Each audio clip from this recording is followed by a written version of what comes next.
He had everything the world said mattered: a name on a donor plaque, a bedroom with floor-to-ceiling windows, a driver who knew the fastest route through morning traffic.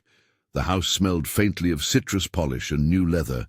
Private jets waited on tarmacs like fat, patient birds. Yet the one thing that should have held it all together, purpose, a tether to whatever might make it more than decoration, was nowhere to be found. A white envelope slid across a mahogany desk and landed like a small verdict.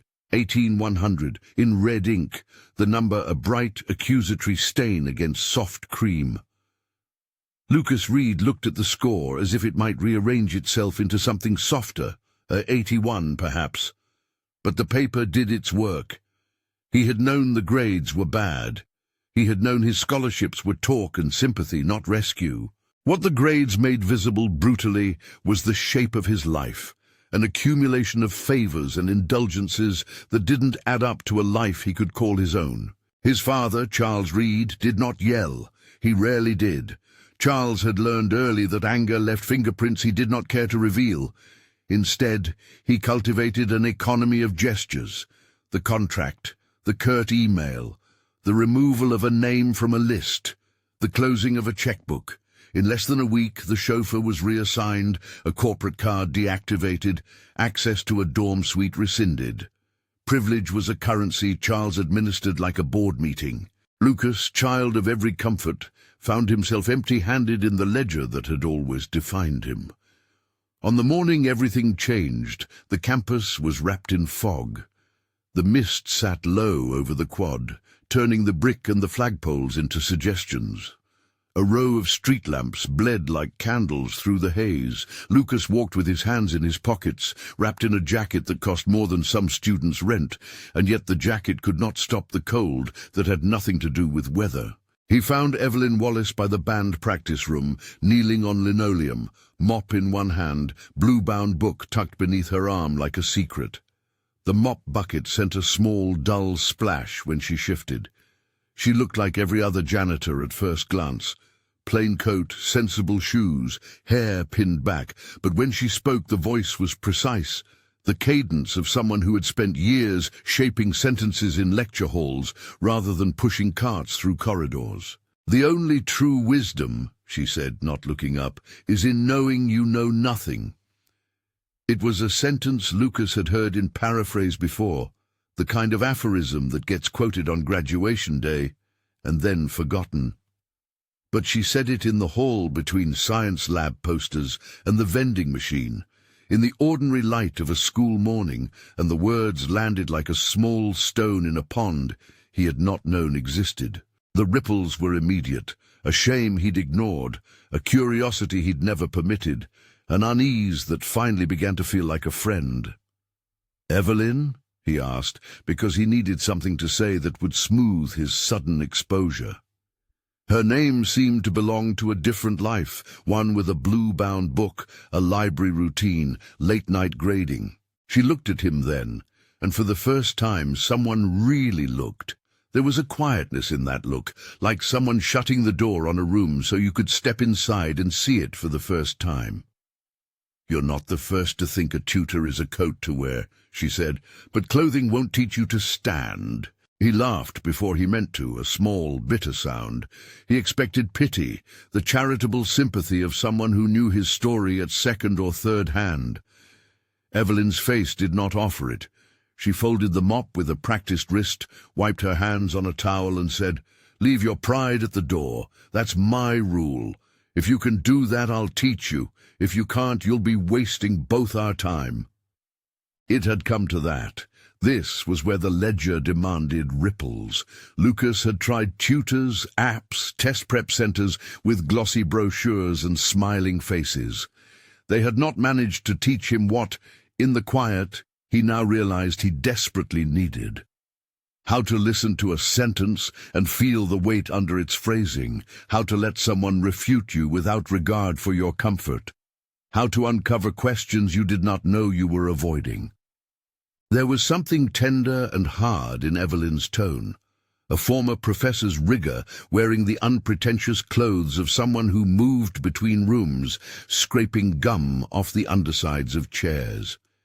He made a bargain that felt to him, at the time, like the only honest thing left. He would come, he would do as she asked, he would bring a notebook and write. She slid him a pen from the pocket of her coat the first day, a cheap ballpoint with a smudge of ink on its clip. "No luxury pens," she said. "Cheap pens keep you honest. You can afford a fountain. Use this."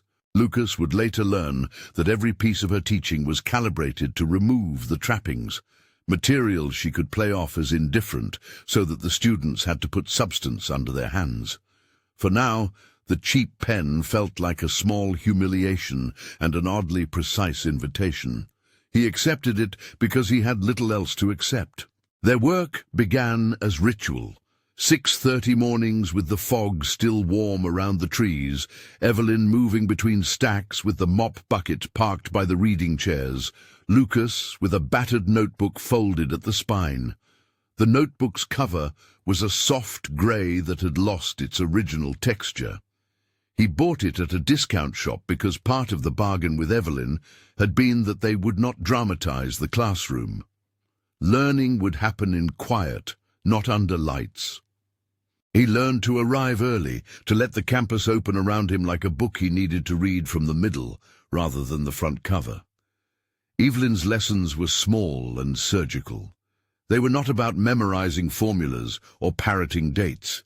She asked questions that forced Lucas into unexpected honesty. She would hand him a paragraph and say, "Read this aloud and then tell me what you think it means." He would stumble, searching for the right tone, certain that his training in curated answers would save him. She would stop him halfway through, tap the page with a mop-handled wand she kept for emphasis and say, "What would the second sentence say in fog, and what would it say in sunlight? What does the author fear and what does the author hope?" Her corrections came back in red ink. At first, they were harsh, small arrows and single words underlined. The red swam on the page like the warning lights of a dashboard. She made notes along the margins. Ask, resist, why. There was a Spartan, almost ascetic economy to her marks. Not long essays of praise, but pointed direction, signposts.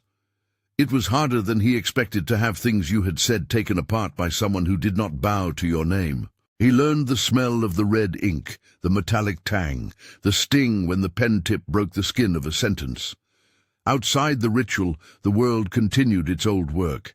His father's emails were clinical. A notice about withdrawn funding walked into his inbox with the same quiet efficiency as an expense report. The social calendar that had once been a map of invitations now became a list he no longer held. People who had once exchanged numbers at parties called less, paused in conversations, and moved on to other sources of amusement.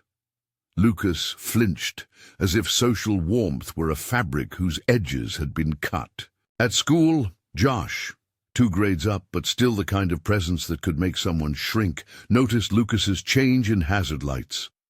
On the football field, Josh called him names meant to bruise pride. "Working with a janitor?" he asked once, loudly enough for a few nearby players to look up. "What are you, a charity case?" Josh's laugh was a crowing thing. Lucas felt the old defense rise, hiss of money the quick retort, but something in him had shifted. The bargain with Evelyn had already asked him to leave his pride at the door. The cost of the bargain was sometimes the cruelty of his peers. He learned, over mornings and red ink and the echo of mop handles against linoleum, to let words like slurs slide like water off waxed surfaces. They did not fossilize into identity anymore. Word of their work spread in the soft ways such revolutions often do. A note passed across a cafeteria table, a whisper in the margin of a class forum, a polite, puzzled inquiry from a classmate named Priya, who had always been quietly academic but never quite convinced of her own talent. Priya came to the library the second week and sat in the back, hands folded around a paper cup of coffee grown cold.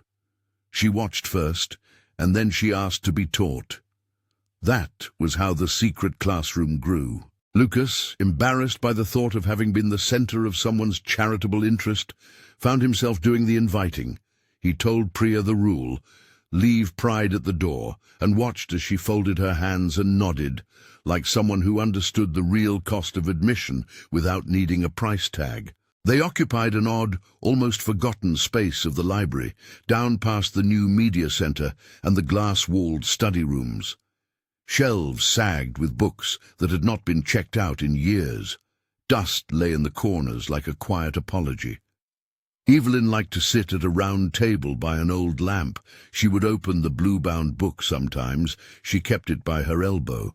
A copy of The Souls of Black Folk, its spine softened by years of care. She used it not as a relic to be adored, but a lens to teach pattern recognition, how authors named the soft, lethal habits of power, how they braided fact and feeling into persuasive fire.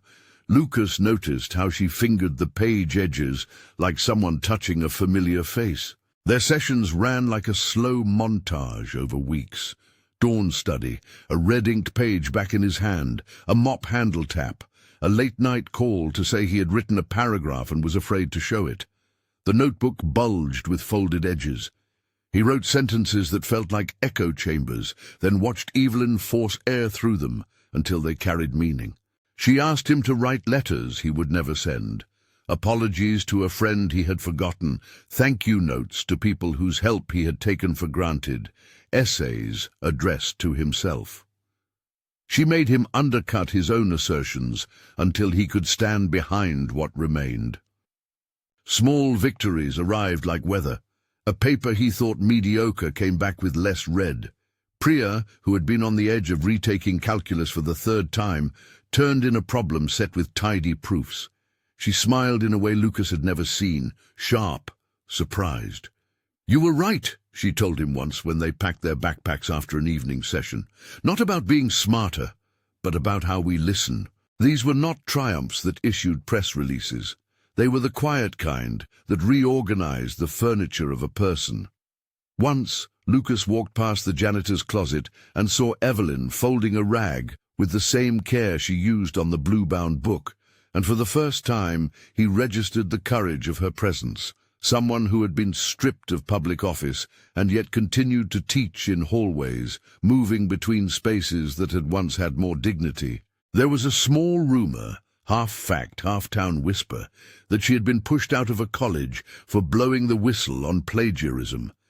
She had lost a husband along the way, the kind of detail people mentioned when pity came through as information.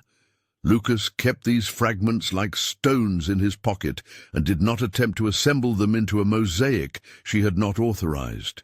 As their work deepened, so did the opposition. Institutions are designed to preserve themselves. They work like slow, well-oiled machines of habit and titles. An assistant principal stopped by one afternoon with a clipboard, eyebrows pinched. "Evelyn," she said, in a voice that was all professional concern. "Teachers have been complaining about after-hours activities in the library. There's a policy, safety protocols. We need to make sure everything is above board." Evelyn's reply was a simple, measured sentence. "We are above board," she said. "We come early, we leave late. We do not damage property. We teach." Her eyes softened when they passed over the students gathered around the table. Then, quietly, for Lucas, she added, "There are always reasons to shut down what makes people think." The assistant principal left with a polite smile. The smile carried the weight of a procedural box checked, a warning left unspoken. That night in the notebook, Evelyn circled a phrase and wrote in red ink, "Systems respect titles more than truth." Lucas added a line beneath it, "What truth does your title hide?" Because the secret classroom was not advertised, higher forces took longer to notice, but institutions notice patterns. A parent of a student who had once been mildly annoyed by noise in the library wrote an email that landed on a dean's desk. The dean, protecting a budget and mindful of optics, asked an awkward question in a meeting about whether staff were being used beyond their roles. Someone mentioned liability. Someone else mentioned liability's ugly cousin, precedent. Soon enough, the buzz of morning lights and the soft chorus of student debate had invoked the cold mechanics of administration. One afternoon, Lucas found the janitor's closet door closed and an unfamiliar envelope slid underneath it like a finality. It bore no stamp, only a name and a date. He unfolded the paper with the care reserved for slow moments and found the words, "Budget reallocation, staff reduction, effective immediately." The letter had the perfunctory politeness of someone cutting off a life with a rubber stamp. Evelyn stood by her mop bucket as if she had been waiting for him. Her face, which had been a map of small emphases and deliberate restraint, was now a plain field. There was no melodrama. She folded the towel over her arm and said, "They will tell me it's economics. In any institution, money is the most persuasive speech." Lucas felt an unease that had nothing to do with rhetoric. He tried to summon the language of negotiation, of someone who had been raised to fix things. Words like appeal, advocate, charity lined up in his head like prepared soldiers. He had, however, been practicing a different discipline, the humility Evelyn had required. It came now as a strange restraint. He could step up and demand. He had the capacity, the name, the address. Or he could do the work she had been asking him to do for months, listen, learn, build proof. That night, the library was a small, breathing thing. A single lamp hummed over the table where the blue-bound book lay. Priya and 2 other students were gathered, pages marked by fold. Josh had not laughed for once. He sat in the corner, hands folded, face not contorted into scorn, but into something like puzzlement. Lucas looked at Evelyn and saw in her an exposure he had not known she would permit for him. A grace that asked nothing in exchange but courage. She paused, then said simply, "If you want to help, help with what matters. Not with noise. Show them the work." Lucas understood in that moment that his inheritance could be used as an answer or an ally. He imagined his father listening to a polished plea and smiling for the optics. He imagined a press release about a donor intervening. Evelyn's rule tightened around him like a strap. No performance for image. He could repair a reputation, or he could help build something that might outlast his name on a plaque. The following week a meeting was called. There would be no dramatic firing scene. Administration prefers paper and protocol over spectacle, but the effect would be the same. An email, a memo, a policy update that read like a rational spine. Evelyn's position was declared redundant. She was offered a severance packet and the company line about realignment in staffing priorities. There were eyes that looked away when she collected her things. A blue-bound book wrapped in a dish towel, a mop wrung and folded. Someone from the Human Resources office said, "We appreciate your years of service." Lucas stood in the doorway of the library and watched her leave, with a kind of stunned attention he had not felt for himself until that morning. The mop bucket, the notebook, the blue-bound book, images he had associated with the small revolution, now formed a procession in his mind. The red ink that had marked his sentences now seemed to mark the moment like a wound opening. He had been practicing a patient kind of humility that was not passive. He had been learning that being seen was more radical than being served. Watching Evelyn walk away felt like a loss of a grammar he had been learning to speak. He wanted to shout. He wanted to storm the dean's office and demand the logic of the decision. He wanted to take the severance packet from Evelyn's hands and rip it up in the marble-floored lobby. Instead, he did something he had practiced under Evelyn's watch. He sat at the table, opened his battered notebook and wrote. He wrote in red ink because that is the color that had begun to feel honest, an almost liturgical staining that kept questions open. That night, he walked the campus alone. Fog had rolled in again, and the lamps blurred. The private planes were miles away, but the memory of them hovered in his throat like a bitter aftertaste. He thought of the white envelope that had started him on this path, and of the one that had closed the door on Evelyn's roll. He thought of his father, arranging his life with the precise care of a man who knew what losing looked like from a spreadsheet. The world had made him a commodity. Evelyn was teaching him to be human. He did not yet know how to turn his new grammar into action. The notebooks, the red marks, the small classroom in the library were private evidence that something different might be possible. But systems do what they must to remain intact. When they called Evelyn's dismissal procedural, it sounded like a kind of language meant to hide a harder truth, that people who unsettle expectations are inconvenient. Lucas walked until his shoes were wet, and his socks began to cling to the insides of his heels. He sat on the steps of the auditorium and watched the fog lift as headlights cut through it. When he finally went home, the house that had seemed to contain everything felt like an arrangement of neat things around a single empty chair. He opened his laptop and began to write a speech, one that was not for a university admissions committee, not for a fundraiser, but for a contest at school he had barely planned to enter. He did not know if he would win. Winning had always been about a number or a name for him, but there was a voice growing in his chest that believed winning could mean something else.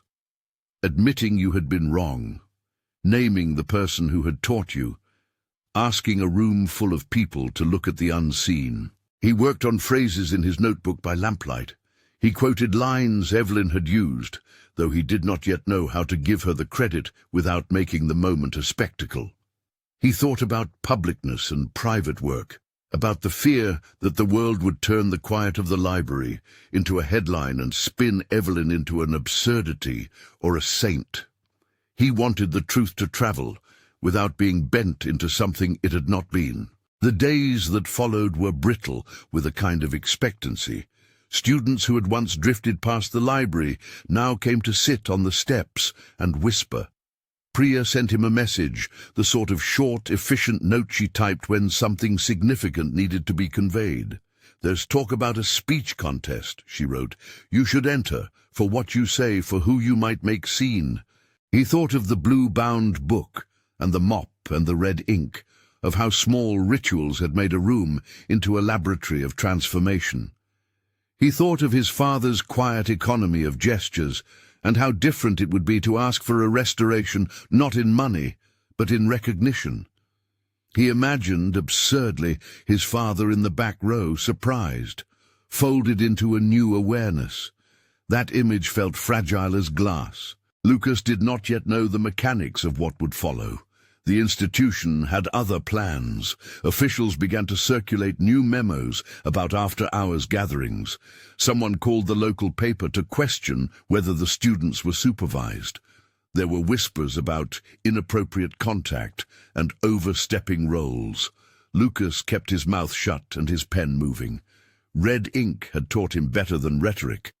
It had taught him to find proof. On a foggy morning, a week after Evelyn's dismissal, Lucas returned to the library with his notebook stuffed in the pocket of his jacket. The table was empty. A mop leaned against the rack, abandoned, like a hand left waiting. He sat down where she had always sat, and felt the shape of absence with the intensity of a new loss. He opened the blue-bound book anyone could borrow from the stacks and let his fingers follow the edge of a page. The book smelled of old paper, of the faint tobacco left by a long-gone reader. He read a single paragraph out loud to the empty room, not performatively, not to make an audience where there was none, but because Evelyn had taught him that saying a sentence aloud sharpens it into an instrument. The words vibrated in the silence, and he felt the outline of what he had been losing, not a woman's job, but the language that had been teaching him how to inhabit his own life. Later that day, someone left a small envelope on the lamp by the table. It was not the official memo he feared. It was a narrow, plain thing, with his name in a hurried scrawl. He opened it with fingers that trembled slightly, and found inside a single sentence on a small scrap. "When they close doors, open a room." He looked up, half expecting to see Evelyn in the doorway, mop in hand, blue-bound book under her arm. She was not there. The message was the next best thing. A command, a consolation, and a challenge. They were simple weeks. Fog, mop, red ink, but each week rearranged the furniture of his days. Lucas moved through them like someone practicing new steps. He was learning the patience to sit while people argued. He was learning to let his past comforts stay where they were and build something that would require sweat and time rather than money. He had not yet made a public stand. He had not yet reconciled with his father. He had, however, begun to understand that the fall from privilege was not necessarily the catastrophe he had feared. It could be a kind of necessary clearing. At night, he would reread the first paper that had opened him up, the one with 18100, and mark it with a new sentence. What does it mean to be seen? He wrote the phrase and then crossed it out, because Evelyn had taught him that the first question is often a way to avoid the second. He kept it anyway, folded in the back of his notebook like a prayer. There were moments of triumph small enough to be private. A paragraph that stayed together, a peer who leaned in to say, "That made sense," an assistant professor who remarked in passing that Lucas looked different, less performative, less anxious. These were not trophies. They were the sound of bones setting, each one gathered in him like a little heat in winter. And there were moments of cruelty that the world offered without fail. Josh's laughter, the dean's polite indifference, a commentator online reducing everything to talking points. Lucas absorbed these things like weather. He also opened a small, quiet channel with his father. Charles Reade's response to being unsettled was not always to step away. Sometimes it was to study.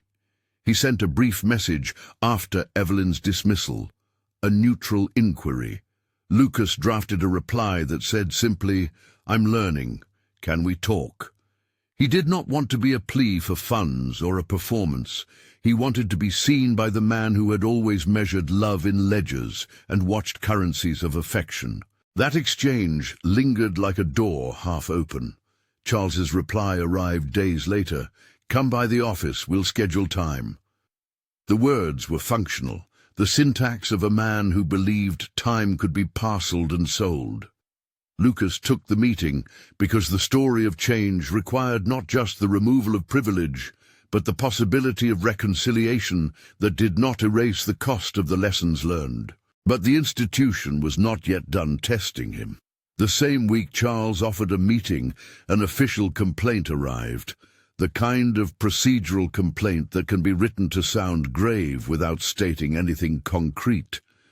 Evelyn's name reappeared in the kind of language that meant she would need to defend herself against abstractions, breach of conduct, policy review, external inquiry. The phrase, "we take allegations seriously," is a bureaucratic form of thunder. It rumbles without rain. Lucas watched from a distance that felt both too near and not near enough. He had learned to sit with discomfort, but this was not a lesson he could graduate from. He wanted to act, but he had also learned that action without preparation is spectacle. He felt the itch that came from a place that had once solved everything with calls and checks. One night, after the campus had emptied and the lamps had been shut, he found a small stick of red wax on the table where students had left their drafts. It was not unlike the red ink that had marked his sentences, but heavier, a physical seal of something solemn. He pressed his thumb into it and left an imprint in the side of his notebook, a smudge of red still wet. He thought of the blue-bound book and the mop leaning against the rack, and the way Evelyn folded a rag like she was making a flag. The next morning, the campus felt different. There was a pressure in the air, a sense that decisions had been made in rooms with closed doors. Students clustered in smaller groups. Priya approached him with a look of quiet urgency. Her voice lowered as she said, "They're going to bring in someone to run the sessions officially. They'll call it educational support. They'll strip it of who we are. Be careful." Lucas felt a new weight settle in his chest. It was not guilt. It was not merely grief. It was responsibility in the sense of a thing that comes due. Evelyn's dismissal had been procedural, yes, But to let the movement die by assimilation felt like betrayal. He had to decide what sort of person he would be, the one who took an inherited name to make noise, or the one who tried, painfully, to build a different kind of legacy. He began to gather evidence in the practical ways he had been learning to value: schedules, attendance sheets, handwritten testimonials folded in envelopes like small, stubborn roses. He photographed red-inked revisions. He transcribed passages from the blue-bound book, not to claim them, but to show the method. On an afternoon, when the light fell like a spill across the library floor, someone set a mop beside a stack of unsigned letters. It was as if the building itself was asking to be remembered differently. Lucas sat at the table and pried open a sealed envelope. Inside was a short line of pencil. "They will offer you philanthropy. Offer them truth." He realized in that moment that he was being asked to make a choice that would require him to step beyond the novelty of drama. He could use the family name to revive a program on paper, a pleasant addition to a press release. Or he could help build, with the students and with people like Evelyn, something that might be the slow work of education. A refusal to let appearance stand where substance should be. By then, enough people had noticed the quiet fracture that a janitor and a notebook could make. Parents curious for the school's reputation started to attend meetings. The assistant principal sharpened her professional smile into an instrument of policy. The dean scheduled a public meeting about standards and supervision, the euphemistic language of a system moving to contain its own disruption. Lucas was not yet a leader. He was still learning how to speak without performance, but he had begun to understand that leadership could be a practice of attention, seeing the unseen, naming it, and making room for recovery. He had learned from Evelyn that to change a life, you do not arrange grand demonstrations. You reroute attention. You teach people how to pay attention to each other. You insist on forms of accountability that begin with honesty and sustain themselves with habit. The week Evelyn left the campus, Lucas took the boldest step he had yet tried in this new language. He signed up for the senior speech contest. He would not be speaking to win a college scholarship. He would be speaking to make visible a truth the institution wanted to tidy away. He would risk spectacle precisely to protect what was not spectacle. A practice that turned a neglected library into a classroom where people were learning to unlearn arrogance. As he drafted the speech, the notebook swelled with drafts. Red ink threaded through them like a seam. He quoted lines from Mrs. Wallace, always careful to give her dignity, not to turn her into a slogan. He thought about how to name his father without accusation, to invite him without pleading. He thought about the moment when a private act of attention becomes a public claim, and how to keep the balance between spectacle and substance. In the rustle of the pages and the scrape of the pen against paper, he rehearsed the shape of the world he wanted to make. Outside, the campus turned indifferent, and then interested in ways that made his stomach tighten. Privilege could be summoned to ease conflict, but would it be used for this? Charles Reed had not yet answered his invitation to talk. That said simply, "I'm learning. Can we talk?" There was a polite reply, "Schedule time," which was, in its way, a door left ajar. Evelyn's absence was a presence now, a steady, aching hollow where training had been. He kept the mop's memory in the rhythm of his hand when he wrote. The sound that used to be a clerical duty was now a metronome. He could see the green, bristled head of it in his mind when he paused. In that memory, he could feel faintly the possibility that what had been rags in his life might be the unlikely soil for growth. They had not reached a reckoning. The institution still moved to tidy and to manage. Evelyn's fate was being argued in forms that loved euphemism. Lucas's father was distant, but not shut. The blue-bound book sat in the library where anyone could find it, a quiet loophole. The notebook in Lucas's pocket was filling with red ink and small testifying sentences. The school buzzed around procedures and memos, and somewhere in the chaos of administrative language, the real work, a quiet revolution of attention, continued to stitch together, stitch by stitch, beneath the radar. Stay with his story. There was a moment coming where everything would be asked to reveal itself. You would want to see how a single person could change a life. It began, in public terms, with a contest. In private, it had begun with a mop and a blue-bound book, and a promise that the only way to learn was to arrive empty-handed and let words resize you.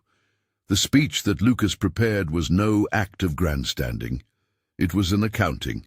He planned to honor Evelyn without turning her into a headline, to call the room to account without theatrics, to show that riches had not been his failure alone. The day before the contest, the campus was a subdued theater. Students clustered in the quad, talking in cautious, excited undertones. The dean sent a notice about decorum. A reporter had called, and Lucas had refused comment, not out of fear, but out of care. He wanted to keep the frame narrow, the point focused. He rehearsed in front of an empty chair.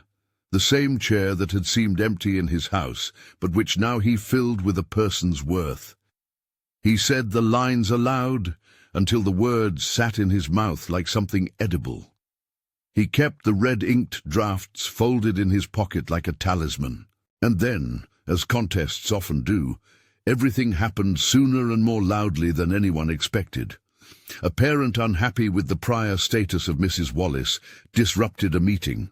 An administrator invoked policy. A letter arrived at the office that read, in bureaucratic, unblinking terms, that Evelyn's dismissal was under reconsideration pending further review. It was a sentence that functioned like lightning. It could either come down and scorch, or it could reveal the contours of what had been hidden. The school could reverse itself, restore what it had broken, or it could harden the wound into precedent. Lucas felt the heartbeat of an entire community quicken, what he had been practicing in small ways, listening, documenting, redirecting inherited currency, now needed a public vessel. He slept poorly that night, the notebook open on his bedside table. The red ink seemed to glow in the dark. He dreamed of mop handles and book spines, and his father sitting in a room of glass, unprotected by indifference. He woke before dawn, the fog still lying like a hush over the campus. He dressed, pocketed the notebook, and walked toward the auditorium, with the slow, determined certainty of someone who had learned to follow a smaller, truer light. The entry to the auditorium smelled like polish and old theater curtains. A few students milled in the lobby, a cluster of faces both eager and wary. Lucas had rehearsed his lines until they felt less like phrases and more like bones. He wanted the speech to be a bridge and not a barricade. He wanted to invite, not to shame. Backstage, a few other contestants fidgeted with notes. A microphone hummed, a small, ordinary machine that would, in minutes, turn private conviction into public sound. Lucas sat with his notebook on his knees. He ran his fingers over the smudges of red ink like one might read Braille. He thought of Evelyn, of her mop leaning in the janitor's closet, of the blue-bound book on a table in the library where anyone could open it. He thought, too, of the private ledger his father kept. He had been taught to value a certain kind of order. What he had not been taught was how to be ordered around a moral center that did not revolve only around profit or optics. The lights dimmed, the auditorium filled. Somewhere in the quiet, the lights dimmed, the auditorium filled. Somewhere in the quiet before names were called, Lucas felt the old practiced hush of rooms that had sheltered other people's performances. He folded his hands over the notebook on his knees and let the small red smudge warm under his palm. The microphone waited like a simple, honest machine. When his name was announced, he walked across the stage as if walking into water, steadying each step against the current of expectation. Faces blurred into a single plane of attention. He could have chosen rhetoric that dazzled. He had learned by then the seductions of that easy route.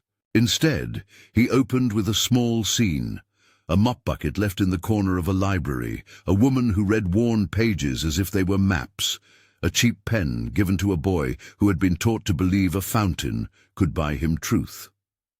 The image made a few people chuckle. Mostly, it quieted the room. He told the story without costume.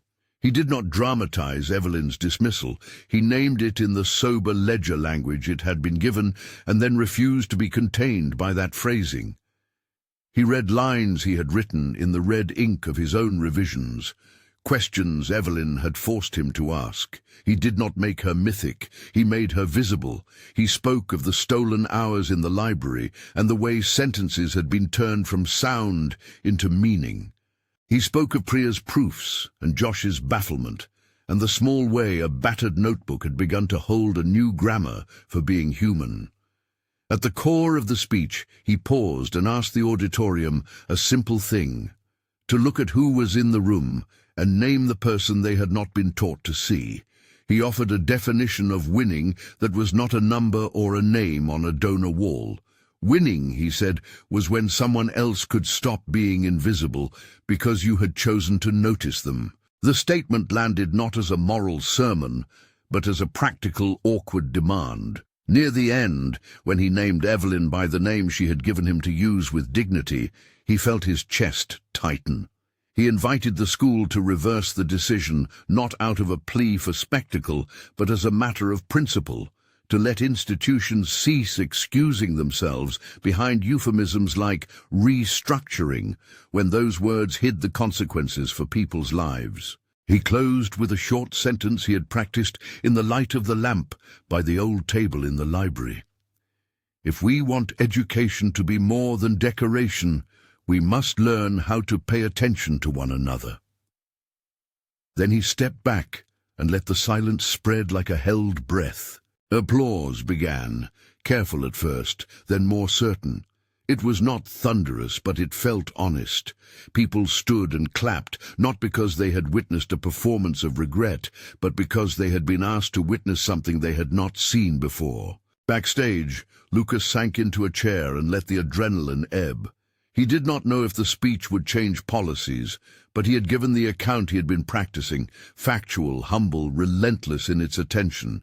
He had not asked for pity, he had asked for seeing. He would learn in the hours that followed that seeing has its own consequences. The speech was recorded by a student with a shaky hand and a steady heart. The clip circulated in the small networks of the school, and then, in a way that felt like the work of wind through trees. Beyond it, people wrote in. Parents who had been on the fence about the administration's choices sent letters. An alum who had once been a student in Evelyn's college classes posted a memory. A local reporter called with questions that were not prurient but precise. Dates, names of witnesses, testimony of students. The very evidence Lucas and his peers had gathered, the red-inked pages, the testimonials folded in envelopes, the photograph of a mop left beside a stack of unsigned letters, became useful in ways they had intended, not to shame, but to document. The dean convened a review meeting that had the same polite cadence of previous bureaucratic moves, but for the first time the room held more people than paper. Students crowded the public gallery. Parents filled chairs that once would have been left empty. Charles Reed received a video link and watched, like everyone else, a young man expose a quiet practice of attention to a world that had been comfortable avoiding it. Evelyn's reinstatement came not as a headline, but as a careful, reluctant pivot. The administration issued a statement that read like someone changing their mind with a ledger in their lap. They cited new information and community input, and announced that her position would be reviewed with the intention of restoration. It was bureaucratic language, but the intended outcome was clear. The board wanted to be seen as responsive. What made the restoration genuine was not only the administrator's need to smooth optics, but the chain of evidence and testimony that would not be shrugged off. On the day Evelyn returned to the library, she carried the blue-bound book under her arm, like an argument. She had been seen in public interviews, one or two invitations that had arrived even while she was away, and offers had trickled in from places that liked the appearance of rescue.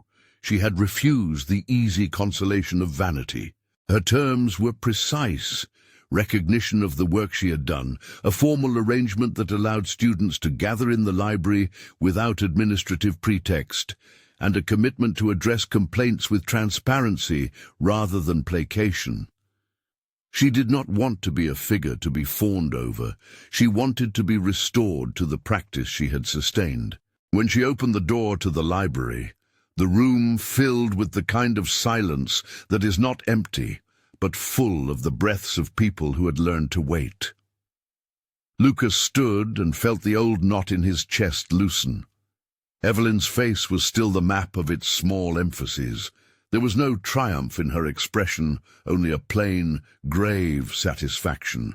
She set the blue-bound book on the round table and ran a finger along the spine as if tracing a seam. "You opened a room," she said, not loudly, but in a voice that seemed to fill all corners.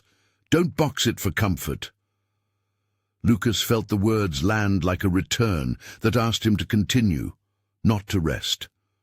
The mop leaned against the wall, waiting like a witness to things that continued to need doing. The months that followed were not a tidy arc toward redemption, but a series of small, consequential practices.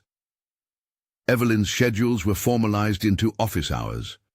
The library established a volunteer oversight committee composed of students, staff, and an outside mediator to keep sessions accountable and to protect students from any possible vulnerabilities. The assistant principal had to learn how to listen when students presented testimony rather than speak on their behalf. The dean learned to read red ink as evidence rather than an affront. These changes were slow and sometimes halting. They required policy rewrites, meetings that finished later than they had room for, and a stubborn refusal to let the work be turned into a program that could be ticked off once a quarter. Lucas did not simply bask in Evelyn's return.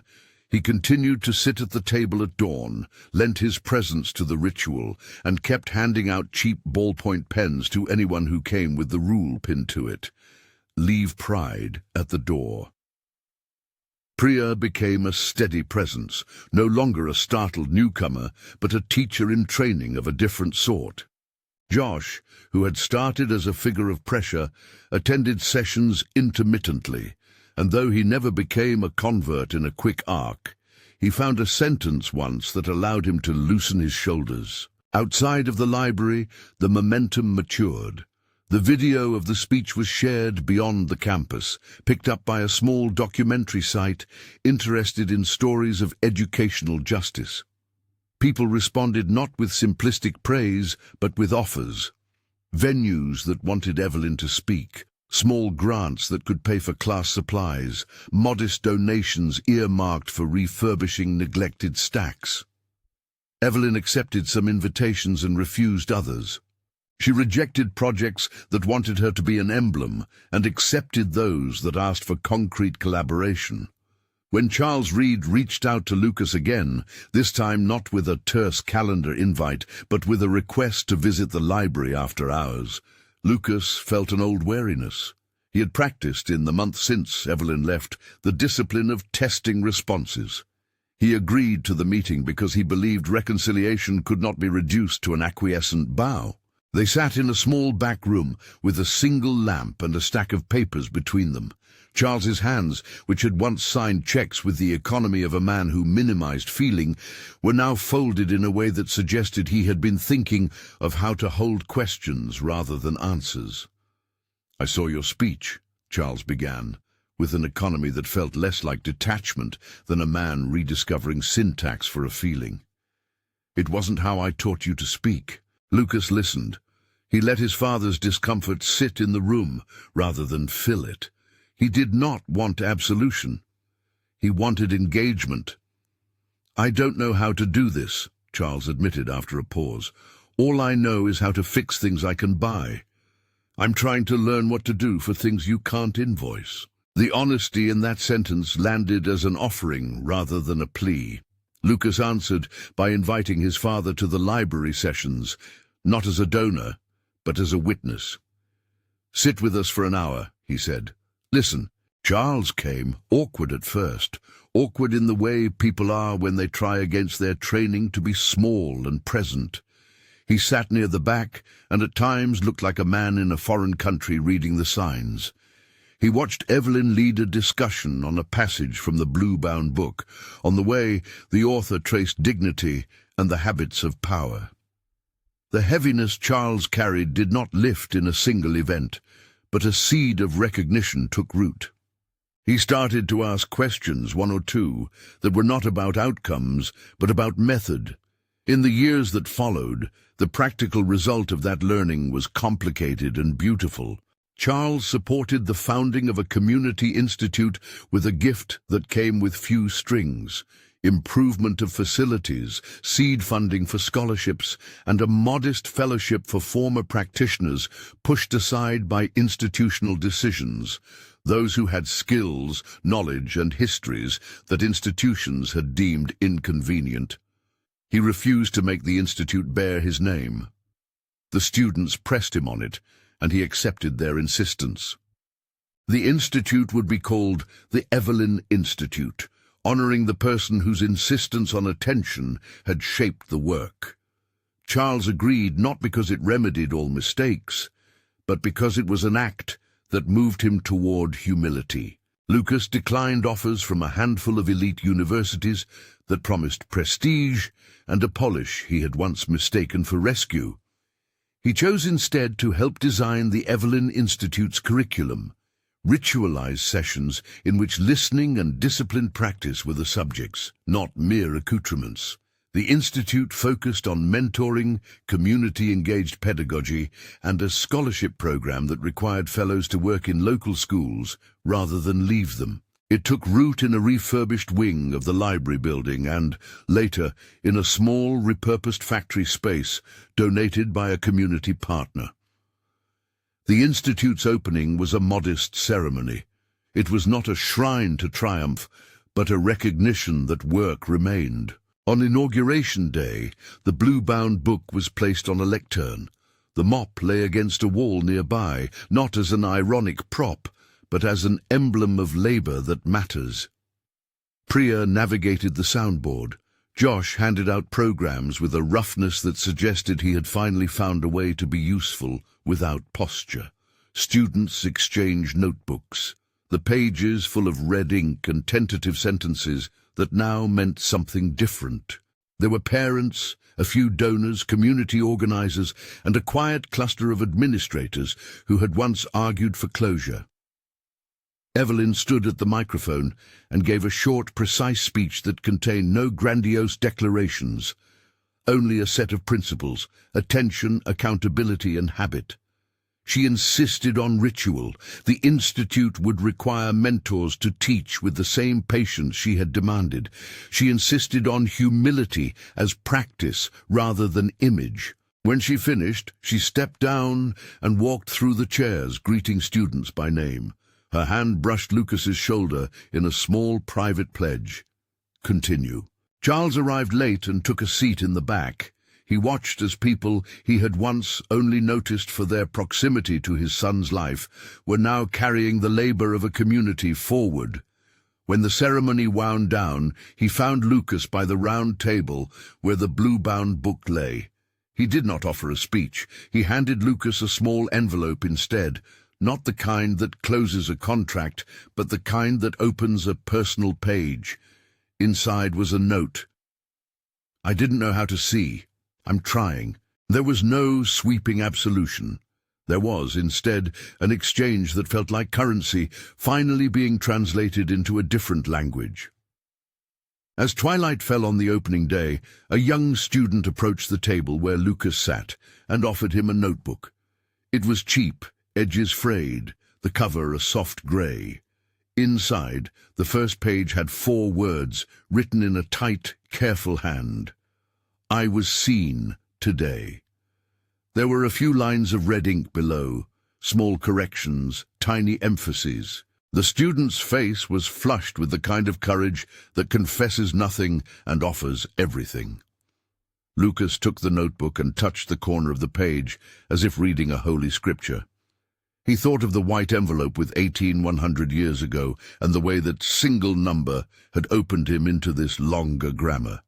He thought of the mop leaning against the wall, the blue-bound book's spine, the scrawl of red ink that had taught him to keep questions open. The Institute did not erase the fact that wealth and power still moved in their old habits. It did not promise an immediate, tidy solution to institutional inertia. But it became, quietly, a place where small rituals shaped the muscle of attention. Morning sessions, cheap pens, corrected drafts, and conversations that refused to be satisfied with easy answers. Years later, when reporters asked for a neat narrative of change, the people who had been closest to the work shrugged. Evelyn refused to be mythologized. Lucas insisted on the messiness of learning. Charles, who had learned to measure value differently, preferred to stay out of the spotlight. The stories that endured were not the ones about who gave money or who was fired and rehired. They were about a student who learned to write in red ink and then teach someone else to do the same, about a janitor who kept a blue-bound book by the lamp and used it to teach pattern recognition, about a community that decided to pay attention. On a foggy morning that echoed the day everything began, Lucas walked the campus with a mop in his hand, not because he had been reduced to rags, but because he wanted to remember how labor felt under his palms. He set it against the library wall and ran his fingers along the spine of the blue-bound book. The private planes still waited for those who would fly, and the marble lobbies still hosted polished conversations. But in the library, beneath the lamp, someone was learning how to ask a question that did not protect pride, and someone else was learning how to answer without spectacle. He thought of the title that once felt like an accusation, From Riches to Rags. It had been true in a way he had not expected. Stripped of the performance of wealth, he had found the work of attention. That loss, if loss it was, became form for a life that was less decorative and more durable. If Evelyn's story moved you, like and subscribe for more stories about people who, by paying attention, change lives.